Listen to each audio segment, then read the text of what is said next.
इंदुमती अपने बूढ़े पिता के साथ विंध्याचल के घने जंगल में रहती थी।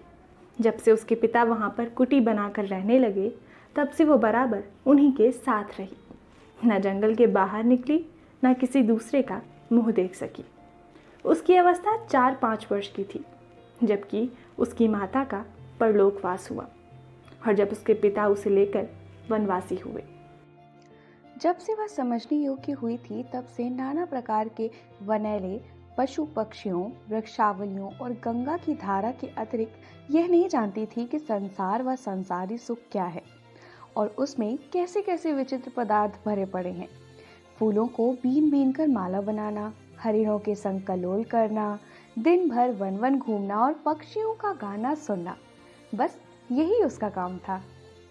वो ये भी नहीं जानती थी कि मेरे बूढ़े पिता के अतिरिक्त और भी कोई मनुष्य संसार में है। एक दिन वो नदी में अपनी परछाई देखकर बड़ी मोहित हुई, पर जब उसने ये जाना कि ये मेरी परछाई है, तब बहुत लज्जित हुई। यहाँ तक कि उस दिन से फिर कभी उसने नदी में अपना मुख नहीं निहारा। गर्मी की ऋतु, दोपहर का समय। उसके पिता अपनी कुटी में बैठे हुए गीता की पुस्तक देख रहे थे। वह नदी किनारे पेड़ों की ठंडी छाया में घूमती, फूलों को तोड़ तोड़ नदी में बहाती हुई कुछ दूर निकल गई थी कि एकाएक चौंक कर खड़ी हुई। उसने एक ऐसी वस्तु देखी जिसका उसे स्वप्न में भी ध्यान न था और जिसके देखने से उसके आश्चर्य का कोई ठिकाना न रहा। उसने क्या देखा कि एक बहुत ही सुंदर 20-22 वर्ष का युवक नदी के किनारे पेड़ की छाया में घास पर पड़ा सो रहा है। इंदुमती ने आज तक बूढ़े पिता को छोड़ किसी दूसरे मनुष्य की सूरत तक नहीं देखी थी। वह अभी तक यही सोचे हुई थी कि यदि संसार में और भी मनुष्य होंगे तो वे भी मेरे पिता की भांति ही होंगे और उनकी भी दाढ़ी मूछें पकी हुई होंगी।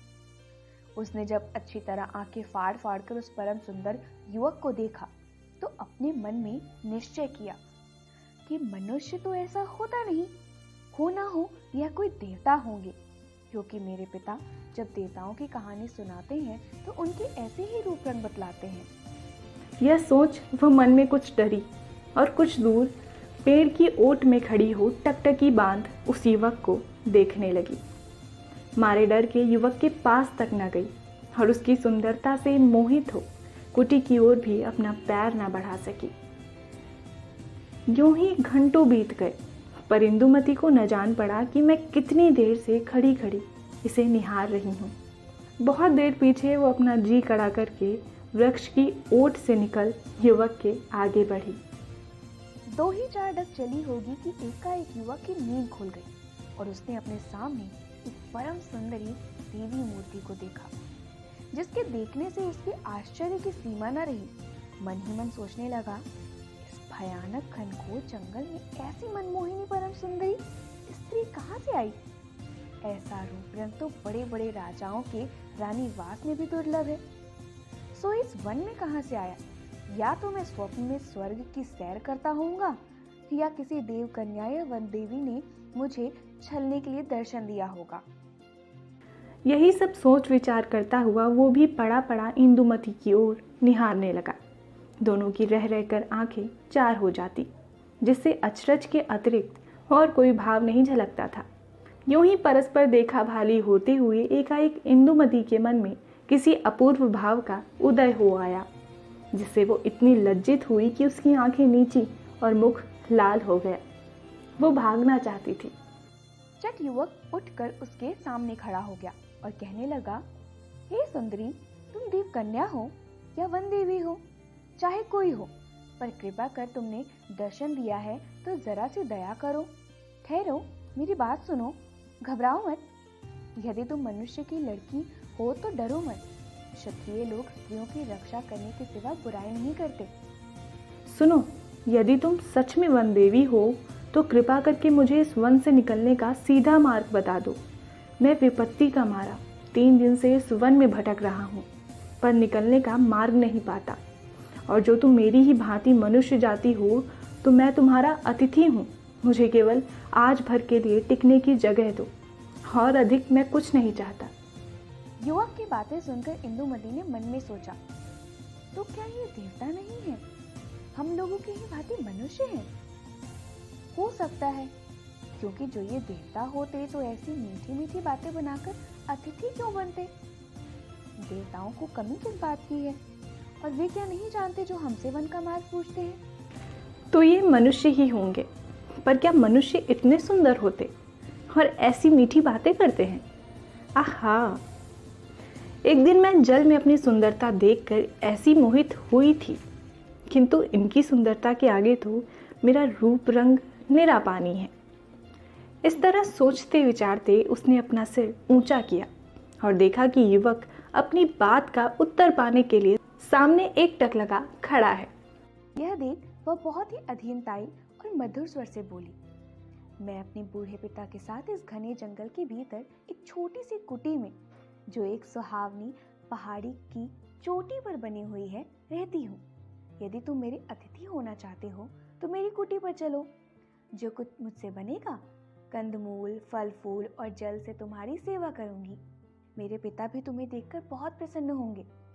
इतना कहकर वह युवक को अपने साथ ले पहाड़ी पगडंडी से होती हुई अपनी कुटी की ओर बढ़ी। उसने जो युवक से कहा था कि मेरे पिता भी तुम्हें देखकर बहुत प्रसन्न होंगे, सो केवल अपने स्वभाव के अनुसार ही कहा था, क्योंकि वह जानती थी कि ऐसी सुंदर मूर्ति को देखकर मेरे पिता भी मेरी भांति आनंदित होंगे। परंतु कुटी के पास पहुंचते ही उसका सब सोचा विचारा हवा हो गया।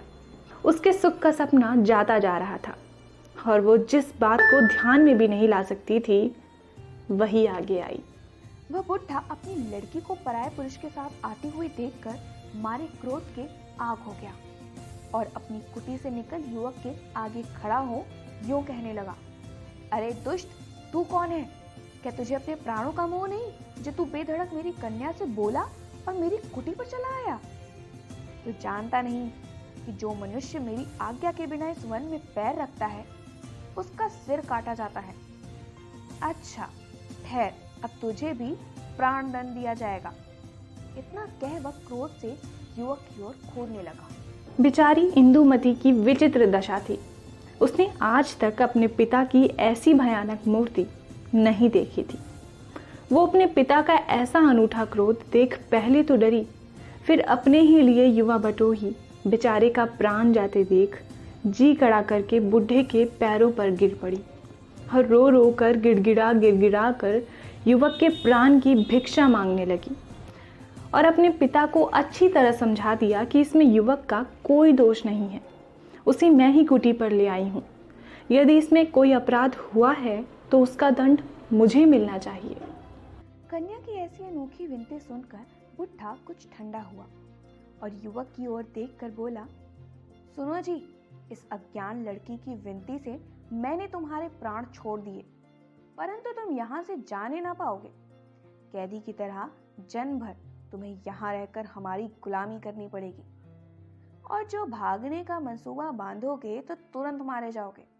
इतना कहकर जोर से बुढ़े ने सीटी बजाई, जिसकी आवाज दूर दूर तक वन में गूंजने लगी और देखते देखते 20-25 आदमी हट्टे कट्टे यमदूत की सूरत हाथ में ढाल तलवार लिए बुढ़े के सामने आ खड़े हुए। उसे देखकर उसने कहा, सुनो वीरों, इस युवक को आज से मैंने अपना बंधुआ बनाया है। तुम लोग इस पर ताक लगाए रखना, जिससे ये भागने ना पाए, और इसकी तलवार ले लो, बस जाओ। इतना सुनते ही वे सब के सब युवक से तलवार छीनकर सिर झुकाकर चले गए। पर इस नए तमाशे को देख इंदुमती के होशो हवास उड़ गए।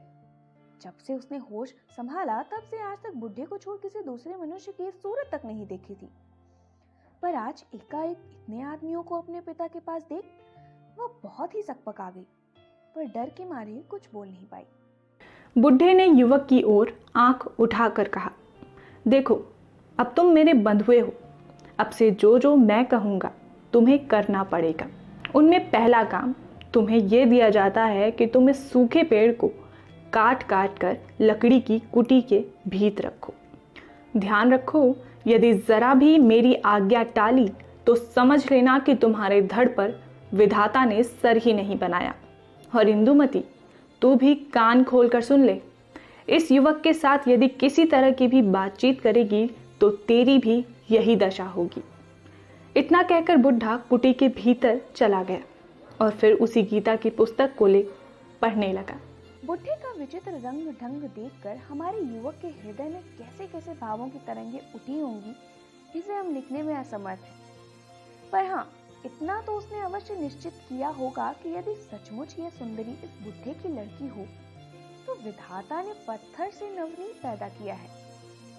निदान बेचारा युवक अपने भाग्य पर भरोसा रखकर कुल्हाड़ा हाथ में ले पेड़ काटने लगा और इंदुमती पास ही खड़ी खड़ी टकटकी लगाए उसे देखने लगी। 2 ही 4 बार के टांगा चलाने से युवक के अंग अंग से पसीने की बूंदें टपकने लगी और वो इतनी जोर से सांस लेने लगा जिससे जान पड़ता था कि यदि यूं ही घंटे 2 घंटे के टांगा चलाएगा तो अपनी जान से हाथ धो बैठेगा।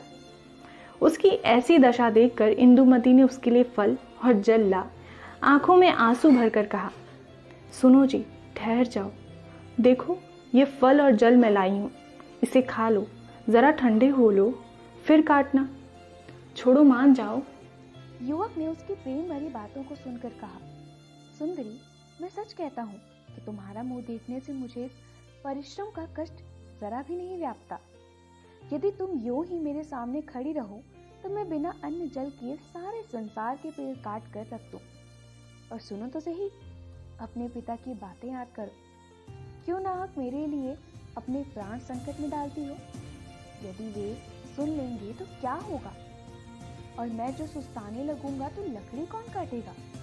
जब वे देखेंगे कि पेड़ नहीं कटा तो कैसे उपद्रव करेंगे? इसलिए हे सुशील, मुझे मेरे भाग्य पर छोड़ दो। युवक की ऐसी करुणा भरी बातें सुनकर इंदुमती की आंखों से आंसू बहने लगे। उसने बरजोरी युवक के हाथ से कुठार ले लिया और कहा, भाई चाहे जो भी हो, पर जरा तो ठहर जाओ, मेरे कहने से मेरे लाए हुए फल खाकर जरा दम ले लो, तब तक तुम्हारे बदले मैं लकड़ी काटती हूँ। युवक ने बहुत समझाया पर वह ना मानी और अपने सुकुमार हाथों से कुठार उठाकर पेड़ पर मारने लगी। युवक ने जल्दी जल्दी उसके बहुत कहने से कई एक फल खाकर 2 घूंट जल पिया। इतने में ही हाथ में नंगी तलवार लिए बुढ़ा कुटी से निकलकर युवक से बोला, क्यों रे नीच, तेरी इतनी बड़ी सामर्थ्य कि आप तो बैठा बैठ सुस्ता रहा है और मेरी लड़की से पेड़ कटवाता है। रह, अभी तेरा सिर काटता हूँ। फिर इंदुमती की ओर घूम कर बोला, क्यों रे ढीठ, तैने मेरे मना करने पर भी इस दुष्ट से बातचीत की? रह जा, तेरा भी वध करता हूँ। बुढ़े की बातें सुनकर युवक उसके पैरों पर गिर पड़ा और कहने लगा, महाशय, इस बेचारी का कोई अपराध नहीं है, इसे छोड़ दीजिए, जो कुछ दंड देना है वो मुझे दीजिए। इंदुमती भी उसके पैरों पर गिरकर कहने लगी, नहीं नहीं, इसका कोई दोष नहीं है, मैंने बरजोरी इससे कुठार ले ली थी, इसलिए हे पिता, अपराधिनी मैं हूँ, मुझे दंड दीजिए, इसे छोड़ दीजिए।